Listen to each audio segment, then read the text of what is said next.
Hi everyone, this is Refresh, and I am here to take a look at Magic the Gathering's Nissa Nature's Artisan Planeswalker deck from the Kaladesh block.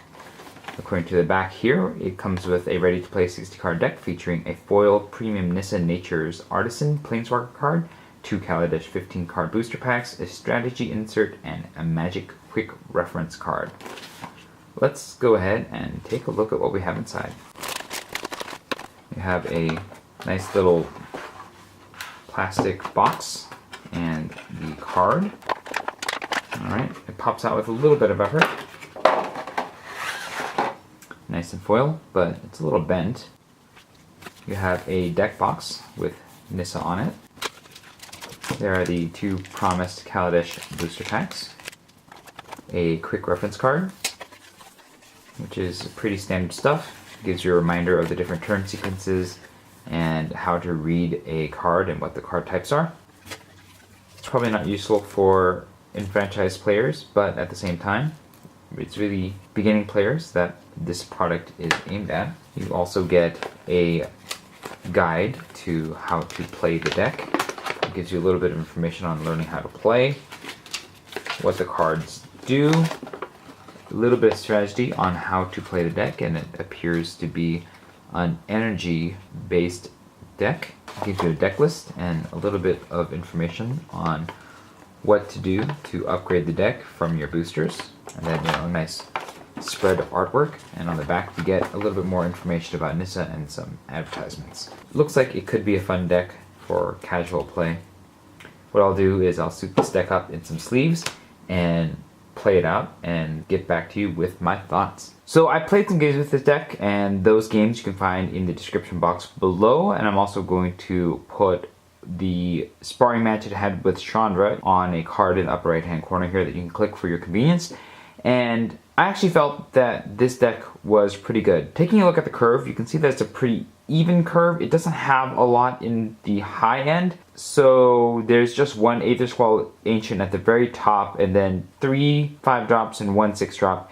So it's kind of more of a mid-range deck than it is a ramp deck, although it does have ramping elements in the Servants of Conduit and the Verdant Crescendos. So it does make me feel like this deck does kind of want ramp. So I kind of wish that there were more payoffs for all of this ramping that this deck can do. This deck's theme is energy, and you can see it in the Servants of the Conduit, the Shades of Shayla's Claim, the Longtusk Cubs, the Thriving Turtles, the Thriving Rhinos, the Janji Sentries, Imperial Voyagers, and the Bristling Hydra, as well as the Bomb Aethersquall Ancient. There are some elements of this deck that didn't do that good of a job at playing with this energy theme, and those cards I kind of wish were switched out for something that might be better at energy. For example, I like these malfunctions as removal, but I kind of wish that instead of this, you used Aether Meltdown so that it would generate energy and then quasi-nullify one of the opponent's threats, and that would kind of fit in better here. Even though it's not as good of a card as Malfunction, I felt like it would be better. And then the terrain elementals, I get that they sort of represent Nissa's connection to the earth, but I kind of wish that they did something in addition to just being a 3/2, which is admittedly a good body, but it doesn't really tie into energy, and it doesn't really do anything with lands or anything else that really represents who Nissa was. And so I kind of felt that they were a miss.